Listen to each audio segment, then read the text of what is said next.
안녕하세요. 김영원입니다. 지금부터 25학년도 6월 모평 문학 31번에서 34번 세트 해설 시작하도록 하겠습니다. 네, 우선 일단 이 작품을 이렇게 이 가를 받고 이 나를 박는 근거 자체가 되는 게 이 보기니까 보기를 먼저 보고 들어가는 게 이득이겠죠. 조금 더 심하게까지 이야기를 하면 이 보기를 안 읽고 들어가는 건 지금 이런 외적 증거, 이 세트 전반에 작동하고 있는 해석의 원리가 되는 외적 증거를 무시하고 들어가겠다는 거니까 어떻게 보면 손해까지 되는 행위입니다. 그런데 보기를 그냥 읽으라고 하면 그냥 슥 읽고 들어가는 경우가 많더라고요. 그래서 어느 정도로 읽어야 하는지를 한번 같이 보도록 하겠습니다. 자, 자연과 절대자는 각각 인간에게 안식을 주거나 인간과 세계를 규정하는 중요한 증거로 인식되어 왔다. 일단 뭐 각각이니까 뭐 자연이 예고 절대자가 이 두 번째 인간과 세계를 규정하는 중요한 증거로 인식되어 온 친구라는 것 자체는 괜찮으실 거예요. 그런데 이게 문학곡이라고 해서 굳이 대충 읽을 필요는 없습니다. 비문학처럼 그대로 있는 그대로 정리하면서 읽어가면 되거든요. 그러면 우리는 살짝 걸리는 표현이 하나쯤은 있었으면 좋겠어요. 어떤 거? 지금 되어 왔다니까 되어 왔다는 건 과거형이네? 뭔가 세야죠. 그러면 앞으로 안 그럴 수도 있겠다 정도의 생각은 해볼 수도 있을 것 같고, 가는 세속의 일상을 떠나 자연에 들어온 화자가 점차 자연에 동화되어가는 과정과 심리 상태를 그리고 있다. 그러면 가라는 게 있을 때 여기서 세속에서 자연으로 갈 건데 이 친구가 동화되어가는 과정을 그리고 있을 거다. 그러면 동화되어가는 과정이라는 건 뭐예요? 동화가 원래 안 됐었는데 될 것이다 라는 말을 포함하고 있는 거죠. 그러면 동화가 안 됐었는데 왜인지 모르겠으나 이 시의 막바지에는 적어도 동화가 되어 있어야 된다는 것이겠고, 그렇다면 이런 변화가 사람이 쉽게 변하나요? 저는 별로 그렇게 생각을 하지 않거든요. 그러면 이 변화의 원인, 계기도 생각을 할 수 있어야겠다 라는 생각까지 해볼 수가 있겠죠.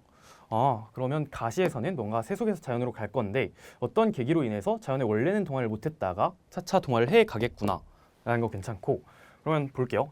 나는 자신과 세계 인식의 증거였던 되어 왔다 이런 표현들을 보면은 그럼 앞으로 아니겠구나 라는 거 너무 잘 알 것 같고, 이러이러했던 이런 절대자와의 관계를 회의하고 자신이 경험한 사실에 기초하여 존재를 인식하겠다는 태도를 표명하고 있다. 그러면 원래는 절대자를 준거로 세계를 인식해왔는데 그거 조금 별로라는 거죠. 앞으로는 절대자 말고 그냥 내가 경험을 하고 인식을 해볼까? 하는 생각을 하고 있네요. 그럼 얘도 정리를 하면 나죠.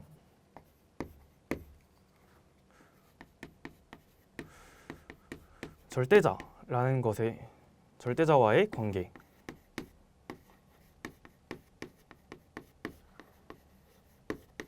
회의를 하고 플러스 이제는 경험에 인식해서 경험을 근거로 판단을 해보겠다.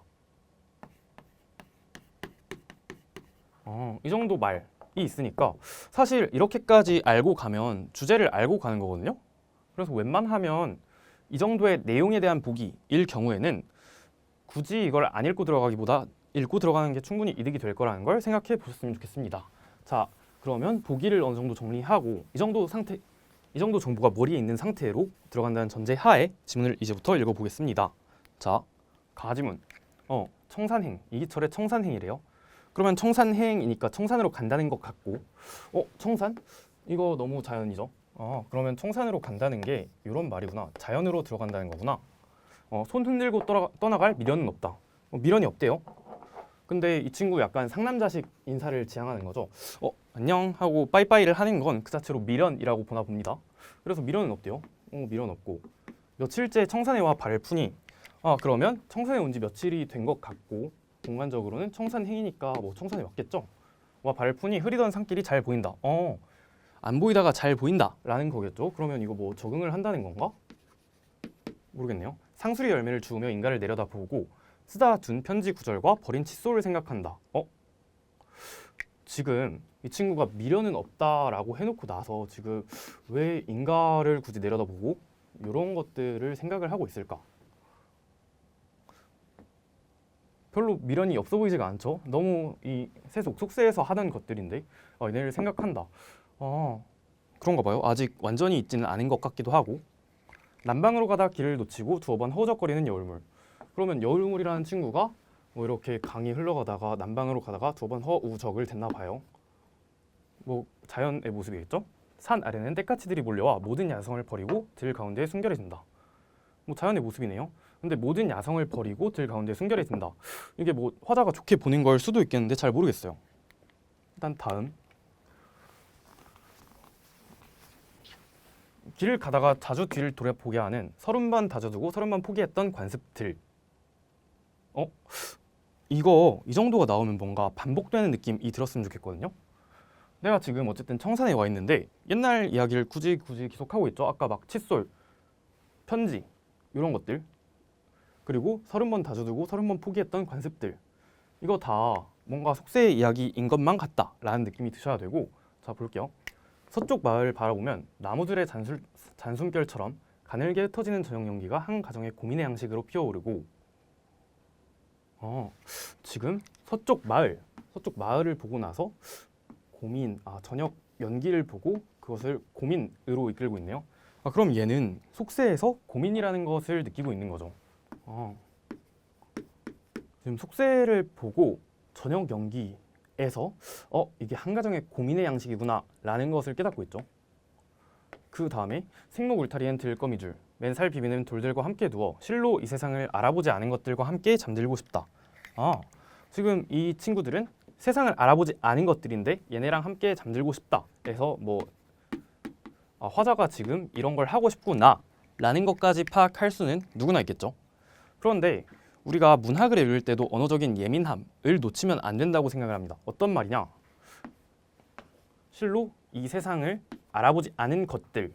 얘가 뭐예요? 지금 이 돌들이죠. 맨살을 비비는 돌들을 이렇게 말하고 있는 건데 이런 말을 지금 왜 줬을까? 그러면 세상을 알아보지 않은 것들,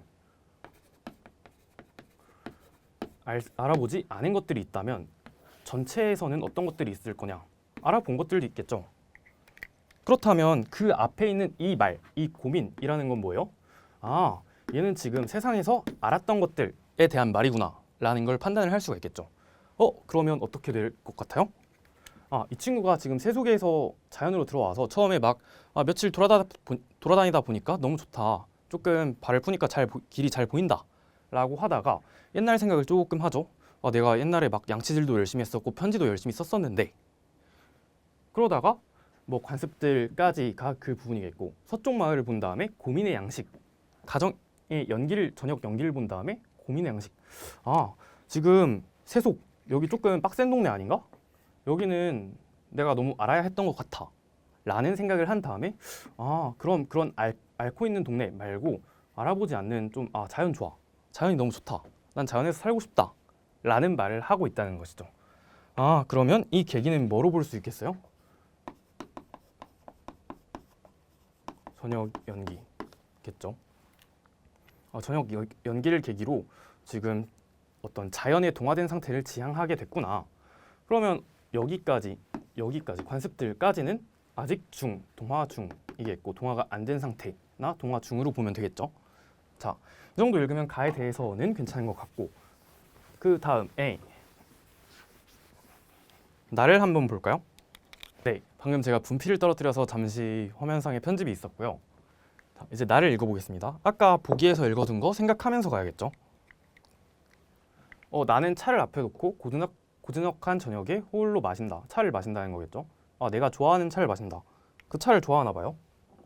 그러나 이것은 다만 사실일 뿐, 차에 짙은 향기와는 관계없이 이것은 물과 같이 담담한 사실일 뿐이다. 어쩌라는 건지 잘 모르겠죠. 뭐 이런 비유적 표현, 뭐 직유, 뭐뭐와 같이가 있긴 한데 어쩌라는 건가. 제목이 사실과 관습이니까 당연히 사실이랑 관습이라는 말은 중요할 텐데 그게 뭐 어쩌라는 건지는 잘 모르겠어요. 이게 사실이다. 내가 좋아하는 차를 마시는 건 사실이다. 알겠어요. 누구의 시킴을 받아 참새 한 마리가 땅에 떨어지는 것도 아니고 누구의 손으로 들국화를 어여삐 가꾼 것도 아니다. 그런데 이런 지점에서 아까 보기를 충분히 열심히 읽었다면 절대자라는 게 있으니까 그러면 저 누구는 아마 절대자를 말하고 싶은 것 같다 라는 건 너무 잘 알 수 있겠죠. 그런데 이건 보기를 안 보면 혼자서 생각해내기가 아마 불가능할 겁니다. 그래서 웬만하면 보기 먼저 보시라는 말을 하고 싶고, 자 그러면 얘는 절대자, 어떤 절대자의 존재를 굳이 상정하고 싶지 않다, 절대자에 의한 것이 아니다 라는 말을 하고 싶어 하네요. 차를 마시는 것은 이와 같이 스스로 가장 달갑고 스스로 가장 즐거울 뿐 이것은 다만 사실이며 또 관습이다. 나의 고즈넉한 관습이다. 뭐 고즈넉이라는 표현이 아까 위에도 나와 있었는데 밑에 또 나오고 있다, 반복되고 있다 라는 것 자체에는 언어적 민감성이 있으면 체크할 수 있으면 좋겠고, 네, 그러면 지금 아까 제목에서 언급을 했던 사실이고 뭐 관습이다 라는 말이 다 나왔거든요. 근데 그것의 의미는 사실 여기까지는 확정이 안 돼요. 어떤 것 때문에 확정이 되는 거죠? 우리는 보기를 읽었고 그 다음에 누구의 시킴을 받아, 누구의 손으로 라는 말을 보고 나서 이제 얘가 절대자라는 것을 별로 이 사실이랑 관습이라는 것에 절대자를 개입시키는 것을 원하지 않고 있구나 라는 생각 정도는 해볼 수가 있겠죠. 그러면 이게 굉장히 주제랑 관련이 있겠다 라는 생각은 하면 되겠고, 그리고 뭐 사실은 뭐 마신다, 뭐 니은다 같은 것은 언제 쓰는 거죠? 현재형일 때 쓰는 거죠. 그러면 내가 마시는 건 사실이고 관습은 뭐예요? 관습은 내가 오랫동안 지속해온 거. 그러면 얘는 사실이라는 것은 당장 지금 여기에 나가 느끼는 어떤 감각을 말하는 것 같고, 관습은 나의 과거에서부터 이어져 온 거니까 과거까지 인식의 범위를 넓힌다 라고 봐도 괜찮겠네요. 네, 다음 부분 보겠습니다. 3년을 보면 물에게 물은 물일 뿐 소금물일 뿐, 그러니까 아까 나왔었던 것처럼 지금 사실일 뿐 뭐뭐일 뿐이라는 말을 계속 이어가고 있으니까 이렇게 비슷한 종결 어미나 문장 구조를 반복하고 있으면 실전적으로 읽을 때는 그냥 대충 비슷한 의미겠구나 정도를 해도 괜찮거든요. 그러면 물에게 물은 물일 뿐 소금물일 뿐, 이건 대충 뭐 사실이고 관습이다 이런 내용인 거죠. 앞으로 남은 10년을 더 살든지 죽든지 나에게도 나는 나일 뿐, 이제는 차를 마시는 나일 뿐. 그러면 아까 사실이랑 관습에서 그게 과거랑 현재와 과거라는 것을 파악했으면 앞으로 라는 말을 볼 때 조금 더 민감하게 반응할 수는 있겠죠. 얘는 현재랑 과거를 자신의 행위에서 경험적 근거를 찾아서 판단을 하려고 하는데 그것을 앞으로 미래에도 적용을 하려고 하는구나. 네, 대충 그런 방향성인 것 같아요. 뭐 나에게도 나는다고 이제는 차를 마시는 나일 뿐. 이제는이니까 과거랑은 다르다는 거죠. 과거는 절대자와의 관계 혹은 절대자에 의거하여 어떤 인식을 하려고 했었다면 지금은 그냥 뭐 절대자 알바노를 하고 알아서 판단을 하겠다, 경험적 근거로 판단을 하겠다는 말이네요. 이 짙은 향기와는 관계도 없이 차를 마시는 사실과 관습은 내가 아는 내게 대한 모든 것이다. 왜요? 내가 아는 내게 대한 모든 것이다. 일단 이게 확장이 되고 있다. 경험, 특정 하나의 예시를 토대로 지금 이러한 내가 경험적으로 인식한 것은 내가 아는 내게 대한 모든 것이다. 그리고 모든 것에 대한 모든 것도 된다 라는 말이 단순히 이 두 개의 예시, 뭐 차를 마시는 거, 뭐 물 어쩌고 저쩌고 내가 경험을 토대로 판단한 어떤 것들에 대한 언급이 단순히 그 두 개의 예시에만 미치는 것이 아니라 나 앞으로 모든 것들을 나의 경험에만 의거해서 판단을 할 건데? 라는 말로 읽혔으면 좋겠습니다.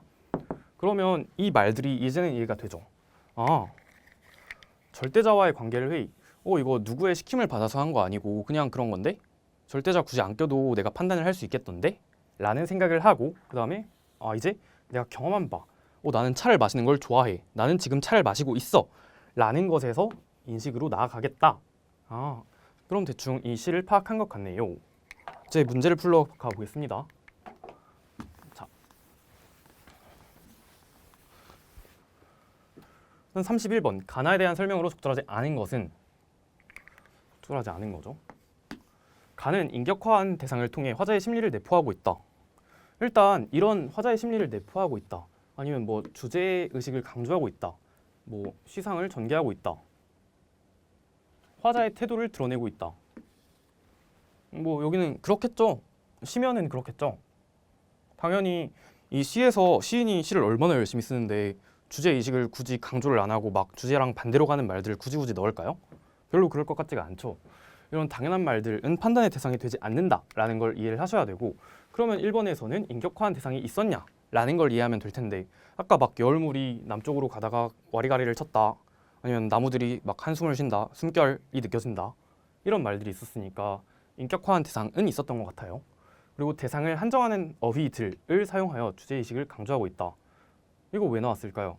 아까 뭐뭐일 뿐, 뿐이 한 4번, 5번은 나온 것 같아요. 그걸 말하는 거겠죠? 그다음에 가는 나와 달리 공간의 이동에 따라 포착된 사물을 통해 화자의 태도를 드러내고 있다. 지금 이거 왜 나왔는지를 생각을 해보셔야 되거든요. 이런 선지를 굳이 주고 싶었던 이유가 뭘까? 평가원이 쓸데없는 걸 내고 싶어 하지는 않을 거 아니에요. 그러면 이 말은 이 시에서 왜 중요했을까?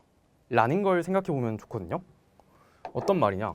일단 공간의 이동이라는 것은 화자가 뭐 실제로 움직였냐를 물어보는 거죠. 근데 이 청산행이라는 시는 뭐 길에서 발을 푸니 애가 와리가리를 하고 있다라는 게 너무 느껴졌으니까 공간의 이동 있는 것 같고, 그러다가 포착된 사물 뭐였죠? 뭐 저녁 명리 같은 걸 언젠가 봤던 것 같아요. 얘를 통해서 화자의 태도를 드러내고 있다? 태도가 그냥 드러나는 것인가요? 아니죠. 아까 태도 변화의 계기가 되는 것이었죠. 그러면 이 선지가 단순히 그냥 뭐 얘가 공간에 이동을 했니? 사물을 포착했니? 정도의 말이 아니라 이 시의 주제와 제일 밀접한 어떤 요소, 시를 형성하는 요소들에 대해서 물어보고 싶었을 것이다 라는 생각까지 할 수 있으면 좋겠습니다. 자, 그 다음에 그래서 가에는 공간의 이동 나왔는데 나에는 공간의 이동이 없다 까지만 해서 풀어도는 괜찮죠. 네. 4번 나는 가와 달리 화자를 거듭 명시하면서 시상을 전개하고 있다. 그렇죠. 나에는 나가 많이 나왔죠. 5번 가와 나는 모두 자연물의 화자의 정서를 투영함으로써 대상에 대한 친밀감을 드러내고 있다. 이거 아까 가에서 마지막에 막 뭐였죠? 그 돌들과 함께 누워 있고 싶다. 그럼 같이 있고 싶으니까 뭐 친밀감일 수 있겠죠. 그런데 나에서는 그럴 만한 시인가요, 이게? 별로 그렇지가 않죠. 그래서 뭐 나가 아니니까 아니라고 보면 되겠다 정도로 넘어가면 될 것 같습니다. 지금 이 3번 선지에 대해서 그러니까 단순하게 이게 맞고 틀리다 정도만 풀어낼 거면 기출문제를 기출문제로서 대하는 의미가 없어져요. 그러면 이게 왜 중요하고 내고 싶었는가 까지 읽어낼 수 있게 된다면 조금 더 심화된 학습을 할 수 있고, 그게 기출을 진정으로 활용하는 길이겠죠. 네, 그러면 다음 문제 32번 문제 보겠습니다.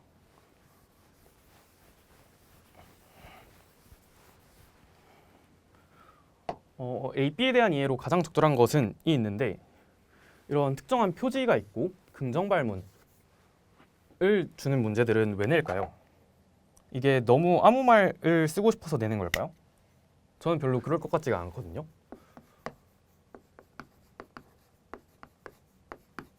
표지에다가 긍정 발문, 적절한 것을 고르는 친구들은 그 구간에서 묻고 싶은 바가 명확하게 존재하기 때문에 물어보는 겁니다. 그러면 정답이 정해져 있다는 거예요. 다른 문제는 그러면 정답이 안 정해져 있나요? 그 말이 아니라 그 특정한 구간 혹은 표지를 봤을 때 너무 당연하게 드는 생각이 있어야만 해요.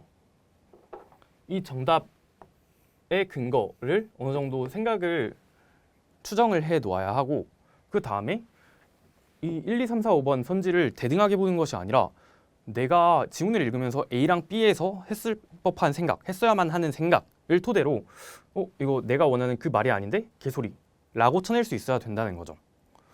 자, 그러면 A, B는 어떤 거였죠? A는 관습들이고 B도 관습인데, A에서는 30번 다져두고 30번 포기했던 관습들이니까 약간 이쪽 동네였죠. 그 속세.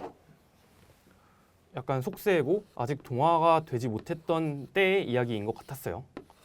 나에서는 어떤 관습이었죠? 경험을 토대로 인식하겠다라는 부분. 내가 차 마시는 게 너무 좋은데? 라는 부분이었죠. 그래서 여기에 A, 뭐 여기에 B 정도를 치면 되겠네요. 둘 다 관습인데. 그러면 이 정도 생각을 가지고 보는 거예요. 1번, A는 다시 돌아갈 수 없는 그리움의 대상이다. 이 친구 결국에 동화가 돼서 별로 그 세속에 대한 미련이 별로 없이 나 이제 자연이 좋고 자연이랑 살 거야를 했었던 것 같죠. 별로 맞을 것 같지가 않고, B 2번 홀로 하는 거라서 사회적 고립을 드러내고 있다.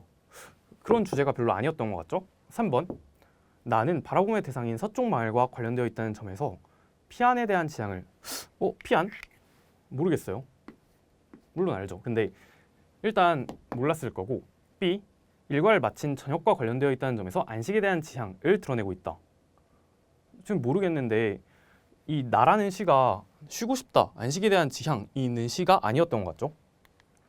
그다음에 4번 A는 30번 다져두고 30번 포기한 것이라는 점에서 내면의 갈등을 B는 고즈넉한 상황에서 이루어지는 담담한 사실이라는 점에서 내면의 평정함을 내포한다. 그러면 내면의 갈등, 동화가 되어가는 과정 중에 있었던 거니까 이게 약간 속세랑 자연 사이에서 갈등하고 있는 화자의 모습을 잘 말하는 것 같기도 하고 B, 고즈넉한 상황에서 이루어지는 담담한 사실이라는 점에서 내면의 평정함을 내포한다. 고즈넉이라는 말 자체의 뜻 자체가 그렇지만 경험에서 인식을 하겠다라고 끌어내는 자체가 뭔가 담담한 어조였었죠. 너무 경험만이 나의 살 길이야 하면서 오버하지 않았고 그냥 뭐뭐일 뿐이다 하면서 내면의 평정함을 내포한다까지는 허용을 할 수 있을 것 같아요. 5번 A는 사물들을 내려다보아 촉발된 것이라는 점에서 자기 연민 개소리죠. 지금 제가 1번부터 5번을 한 번씩 읽으면서 살짝 이 주제나 어떤 이 구간의 성격에 의거했을 때 그럴 것 같다, 아닐 것 같다 정도의 말을 했잖아요. 그런데 실전에서는 바로 A는 이런 구간이고 B는 이런 구간이니까 내가 원하는 4번을 찾아갈 거야 라고 해서 정답을 고를 수 있어야 하고, 이런 때에는 A, B에 대한 예로 긍정 발문이 나왔을 때는 오답 선지를 분석하는 게 전혀 의미가 없거든요. 그냥 이딴 거에 눈길도 주면 안 되고 그냥 틀리니까 틀린 말이다 라고 넘어갈 수 있어야 돼요. 그런데 그것만 해서는 안 되고 나는 어떻게 이 A, B를 읽고 4번의 근거를 곧바로 찾아낼 수가 있었는가, 있어야만 했는가, 그렇게 읽으려면 나는 어떻게 읽어야 되지? 라는 생각까지를 할 수 있었으면 좋겠습니다. 저는 이 지문에서는 지금 보기가 너무 친절하게 주어져 있으니까 그냥 있는 것 같다 쓰면 되죠. 이 정도로 잡았었고, 네, 이제 다음 문제 볼게요. 33번 기억에서 미음에 대한 이해로 적절하지 않은 것은 기억, 니은, 디귿까지는 가에 대한 거고 여기까지 가에 대한 거고 이 밑에 4, 5번은 나에서 있었죠. 기억은 뭐죠? 흐리던 산길이 잘 보인다. 흐리던, 원래 흐렸었는데 잘 보인다니까 흐리던은 대상이 이전에는 잘 파악이 안 됐음을 드러내는 표현이겠고, 니은은 뭐죠? 가늘게 흩어지는 저녁 연기가 저녁 연기의 형상으로 한 가정의 상황과 처지를 시각화한 표현이다. 그렇겠죠. 3번 맨살 비비는 돌들과 함께 두어 실로 이 세상을 함께 알아보지 않은 것들과 함께 알아보지 않은 것들과 함께 잠들고 싶다. 맨살을 드러낸 돌들이 부대끼는 형상으로 쇠파에 시달리는, 너무 개소리죠. 얘 지금 자연이잖아요. 그리고 화자의 지향이었고 왜 지향인가? 지금 속세는 너무 쇠파에 시달리니까 나는 돌멩이들이랑 같이 누워있겠다 라는 거잖아요. 아예 주제랑 반대라고 보면 되겠죠. 네, 그래서 답 자체는 3번인데 4번, 5번도 같이 보겠습니다.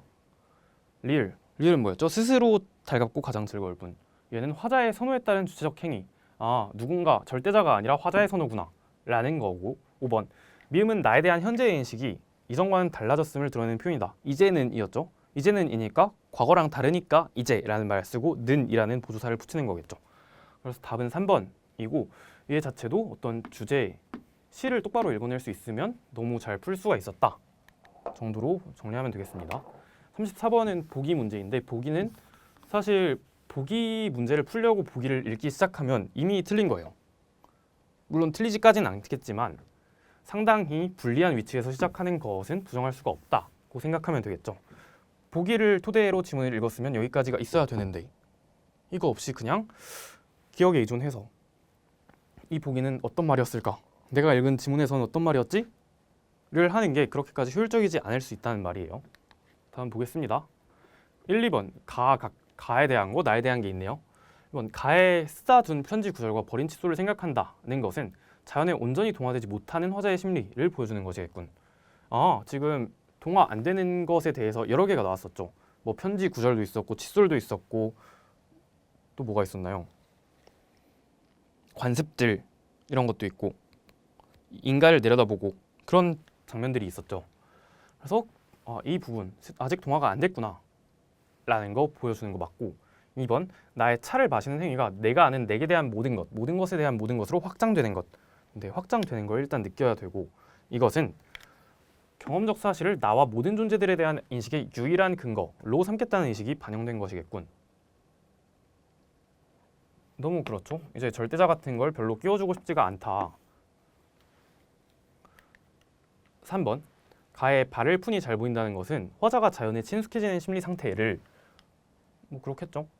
나의 앞으로 남은 10년을 더 살든지 죽든지는 절대자에 대해 회의하고 현실에 얽매이지 않겠다는 태도를 드러내고 있겠군.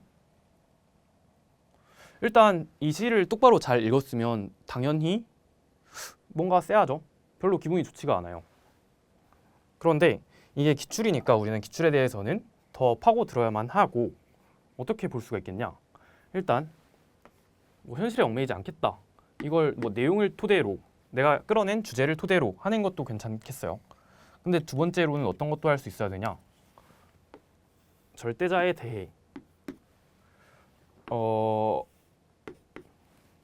지금 뭐가 다른지 알겠나요? 절대자랑 절대자와의 관계는 다르죠. 뭐 다른 예시를 들면 저는 김영원인데 김영원과 김영원의 손은 다른 말입니다. 그러면 절대자와의 관계를 회의한다는 걸 절대자에 대해 회의를 한다라고 말을 했을 때 이건 아마 같은 말이 아닐 것이다 라는 추정 정도는 할 수 있겠고, 이렇게 여기에서는 절대자와의 관계라는 말에서는 절대자와의는 수식어죠. 지금 메인은 관계란 말이에요. 근데 얘는 관계를 회의한다 했는데 얘는 다른 걸 회의한다 라고 했으니까 복이랑 그냥 사실일치 차원에서도 틀렸다 라고도 판단할 수 있어야 됩니다. 그리고 이렇게 복이랑 사실일치 차원에서 보기에서 책임질 수 있는 말, 감당이 안 되는 말들을 구별해서 푸는 방식은 사실 지문을 안 읽고도 어쩌면 풀 수 있을 정도로 강력하기 때문에 이 방법까지 연습을 하셨으면 좋겠습니다.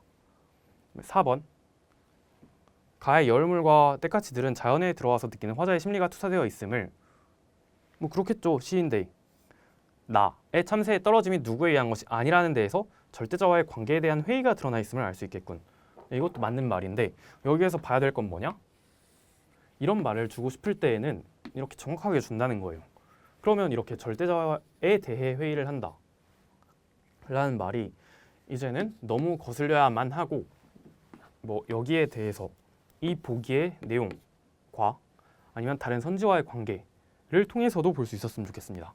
네, 그리고 5번 가의 이 세상을 알아보지 않은 것들과 함께는 자연에 동화되려는 태도를, 그렇죠, 마지막에 돌멩이랑 같이 누워있고 싶다라는 거죠. 나의 물은 물일 뿐은 경험적 사실로만 대상을 인식하겠다는 태도를 드러내는 것이겠군.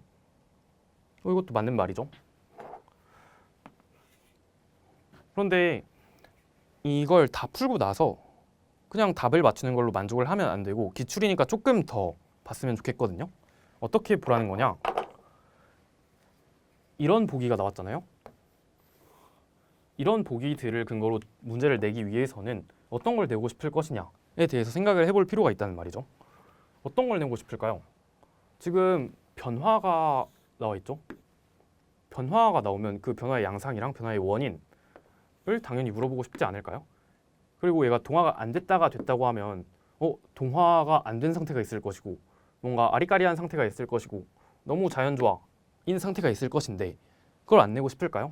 또 절대자에 대해서 회의를 하고 그 다음에 이제 절대자로 인식을 하는 건 조금 별로니까 이제 절대자를 안 끼고 나의 경험으로 인식을 하겠다라는 말이 있으면 이 부분이랑 이 부분을 물어보고 싶지 않을까요? 너는 시를 읽으면서 여기가 어디고 여기가 어딘지 파악을 했니? 를 물어보고 싶을 것 같죠. 그걸 보면서 선지를 한번 다시 볼게요. 일단 가에 대해서 보겠습니다. 자연에 온전히 동화되지 못하는 이라는 말이 있죠. 동화가 되지 못한다. 그리고 자연에 친숙해지는, 뭐 들어가서 느끼는, 뭐 느끼겠죠. 자연에 동화되려는, 그러면 우리가 시를 읽으면서 앞부분에서는 아직 아리까리 했었는데 뒷부분에서 얘가 동화를 하고 싶었다 라는 게 보기에 제시된 프레임이고, 그러면 그게 그대로 반영이 되어 있게 문제가 나온다 라는 걸 알 수 있겠네요. 그다음에 나에서도 경험적 사실을 유일한 근거로 삼겠다. 절대자에 대해 회의하고 현실에 얽매이지 않겠다. 얘는 오답이었죠. 너무 지금 일단 개소리인데 다른 것들을 볼게요. 누구에 대한 것이 아니다. 누구에 의한 것이 아니다. 절대자와의 관계에 대한 회의. 경험적 사실로만 대상을 인식하겠다. 지금 다른 선지들은 대체로 비슷한 말을 하고 있는데, 그리고 여기에 대응이 되는 말들을 하고 있는데 쟤만 혼자 딴소리를 하고 있으니까 뭔가 의심스럽다 라는 생각이 들 수 있었으면 좋겠습니다. 그리고 이건 단순히 이 문제 하나만이 아니라 다른 모든 것들을 이렇게 보기를 근거로 뚫어낼 수 있었으면 좋겠습니다. 네, 그러면 제가 이 지문을 토대로 할 강의는 여기서 마무리가 되었고요. 네, 감사합니다. 다음 지문에서 뵙겠습니다.